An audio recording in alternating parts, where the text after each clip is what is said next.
we just saw this behind the scenes of Supergirl. What do you guys think? I want your thoughts. I haven't seen. I mean, first thing we got was James Gunn talking. So James Gunn's front and center again, even though he didn't direct the movie, didn't write the movie.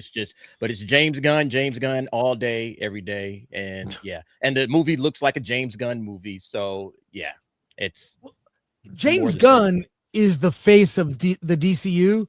I would have preferred Superman be the face of the DCU, but I would have preferred to hear from the director more. Like, why isn't the director talking about his own movie? You know what I'm saying? It's like James Gunn is going to talk about. It's like, I'll take care of this. You can just hang back. I'll give you one quote or whatever.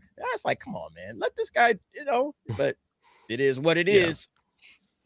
The big question is, who are they going to blame when this fails? The fans, of course. Right?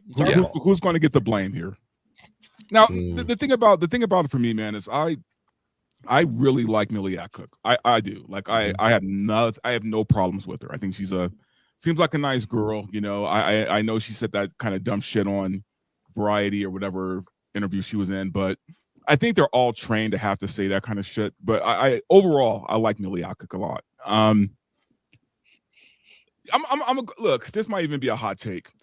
I never really cared about Supergirl as a character, if I'm being honest with you. To me, she's always been a gender swap Superman. Yeah, they've written her in different ways to be different, but for the most part, she was never I think Power Girl's more of an original character than Kara, to be honest with you at this point.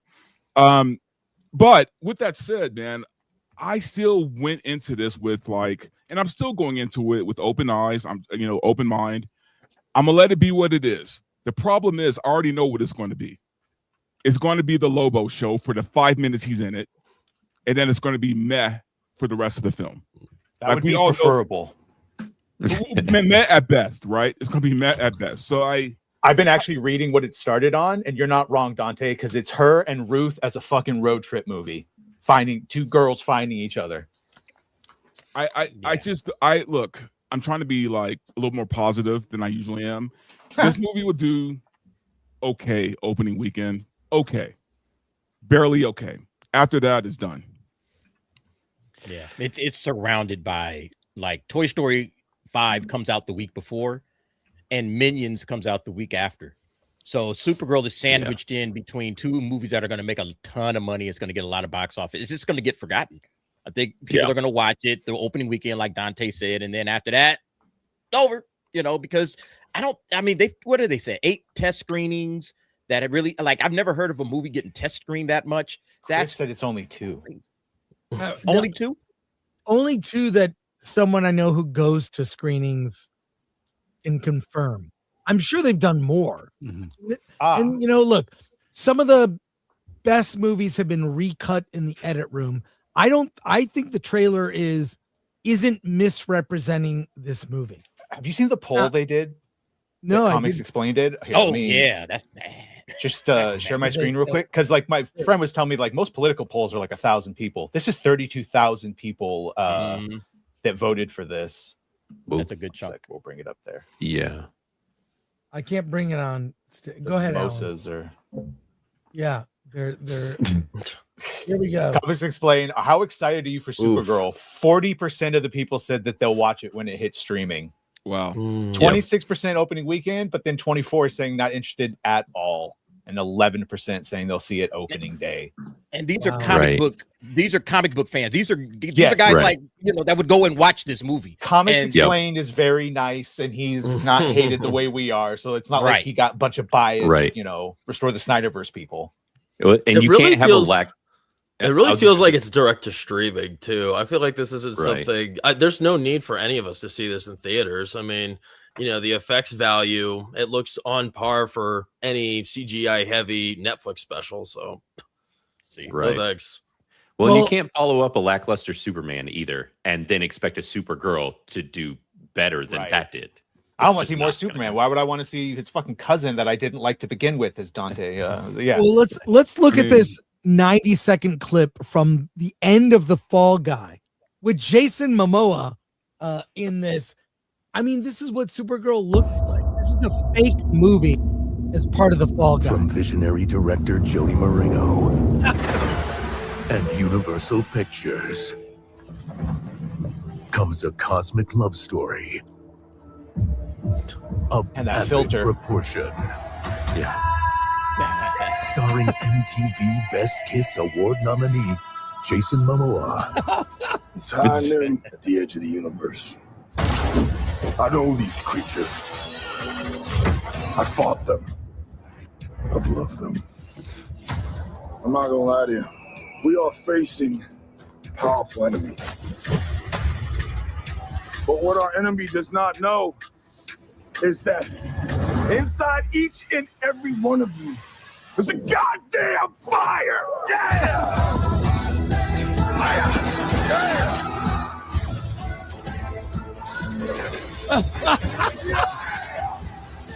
Fall Guy was a good movie. Oh my god.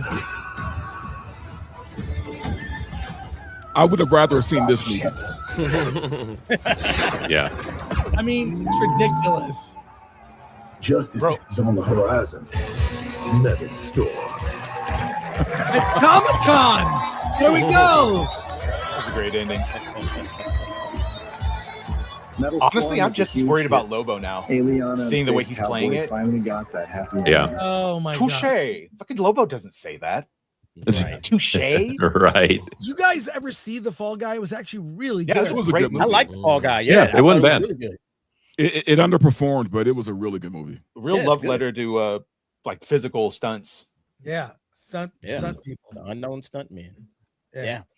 I mean, the problem with Supergirl is it's the second movie in the DCU. If it was like Yeah. movie number 12 or 15, I think it would have been like, okay, whatever. You Yeah. should have already had this universe set up and you should be building momentum towards something special. You know, Well, it's you mean Superman. Clayface. Yeah, okay, yeah, there you go. Yeah, what and you- Peacemaker. That's what we've been setting this whole thing up for. Clayface. All right, you got Supergirl. Then you got Lanterns, and then you got Clayface. That's your second year, James Gunn. This is going to absolutely tank. This whole universe is already cooked. Just based Well, on she what was- you've got She coming was so unlikable in Superman too. I mean, I had no problem with, being introduced to Supergirl. I'd like to see her character, but she was just utterly insufferable. That first minute and a half we get to meet her, it's like such a turnoff. He And then picked even the worse worst yet, version. you got on before we even see the trailer, you get the poster and it says truth, justice, whatever. I mean, come on, that's a huge FU. Like twice in a row, I'm done. Like we don't have patience for that crap.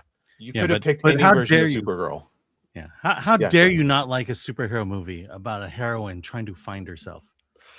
And that has all the hallmarks of superhero. film. That's And, depressed the entire time. This feels like it's going to be another Yelena from the Thunderbolts, crying depressed the entire movie. That's not what I want. I want heroes being heroic, doing hero shit, not being depressed, trying to. Yeah, I'm just. We're not going to get that from a Tom King book. Yes, that's the problem. Yeah. That's the Yeah. problem. And I think these guys have misread what audiences are looking for, especially at this time. We want stuff like Project Hail Mary, where it's hopeful, where there's a great ending. We feel good about ourselves when we walk out of the theaters. This feels like it's going to be very depressing. I'm sorry, man. I'm just not feeling Right. yeah, but how Well- can you not be a hero until you're a hero to yourself? Of course. That's a good point. So deep. Well, and that's So why I deep. always laugh at like people they'll comment on my stuff and they'll say things like, it's based after a book. You know that, right? Yeah, I know that. It's based after the wrong fucking book. It's Yeah, I based don't like after a book either. story There are a lot that of bad nobody books out likes. there. So Right.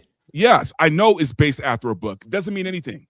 Which, by the way, yeah, the book is a traditional. She doesn't want to be a hero, and by the end, she embraces being a hero. But who gives a shit? Because it still is going to put her back with the Superman that didn't fucking work for everyone, Exactly. and a world that's Yeah. undefined, and there's no through line. It was supposed to be different creatives, and everything just feels the same, but not in the good, like unified universe. Just the same property over and over again, like Creature Commandos and Peacemaker.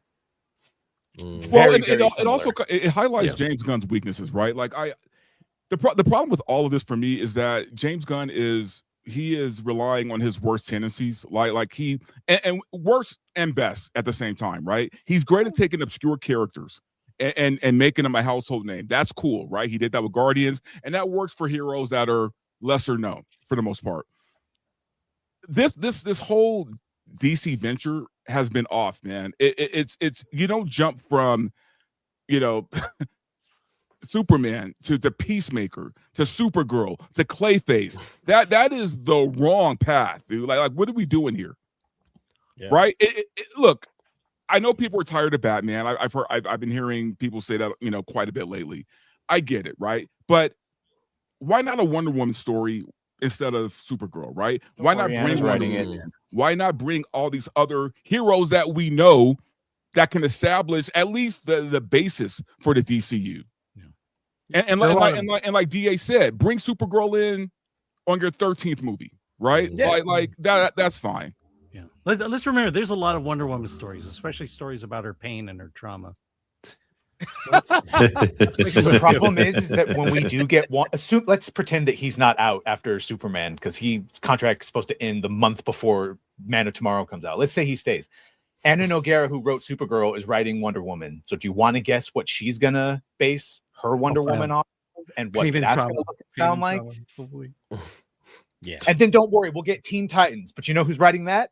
Anna Nogueira. Anna Nogueira. Yeah. Well, teens are all about. Where's Drew Goddard? I thought Drew Goddard was supposed to be over here, man. Is this guy working on anything? He was in the initial story group meetings. He talks about it on the Josh Horowitz show.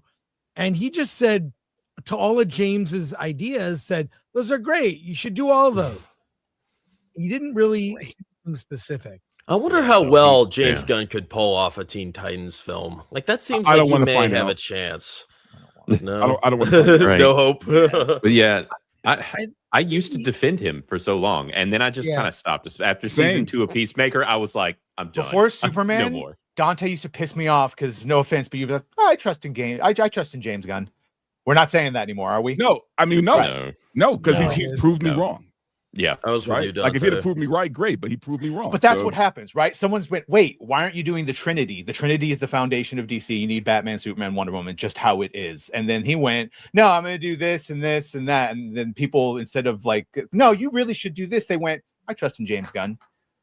And he used his currency. Don't get me wrong. I was concerned when I heard Clayface was coming before Batman. And I was like, okay. Which even that wasn't supposed to be DCU. It was supposed to be like an Elseworlds thing. And per James's comment of we needed content. Why did you need content? Because you gave us this whole gods and monsters slate. Well, the Authority got its plug pulled, so it's not coming through. And then of course, I don't know what's going on with Paradise Lost. I heard it was canceled. Now it's back on in development. I don't know, man. Like I'm like this. You should have had the proper tone. And I think the big problem is this feels like the adults version of the DC, universe. Instead of making something for everybody, family friendly, you can bring kids to, say, hey, maybe your youngsters have never seen a DC movie. That's the mindset you should come into this with. And then we're going to have, Superman. We're going to have Batman. It's going to be fun. It's going to be entertaining. And it's not going to be depressing. It's not going to be boring. That's basically what this guy is giving us. We're getting Green Lanterns with no green in it. All right. And they're on what are they in small town, Nebraska, trying to solve a crime. Fighting white supremacy. Right. Like, why are we doing this? Who made this decision? To bring Green Lanterns, like Dante said, maybe some people are sick and tired of Batman, but all right, give us a Green Lantern that looks like Green Lantern and feels like Green Lantern. It's fun. That's what we should be getting, but we're not getting Tom that. King, We're Damon getting Lindelof. rated R. They're dropping F-bombs every other. And if I was a parent, well, I'm a parent, but if I was a parent of young children, I'm like, my kids ain't watching this. But is all the momentum just kind of, I feel like after Peacemaker season 2, which I watched, well, I didn't watch all of it, but I watched the early episodes. I watched the finale.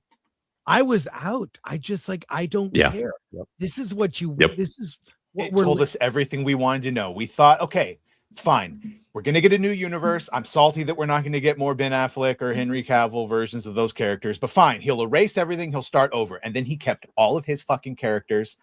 And then he tied Peacemaker into Superman and then lied and said it left theaters early so that you could go on digital and watch it before Peacemaker because it's so important that you see this.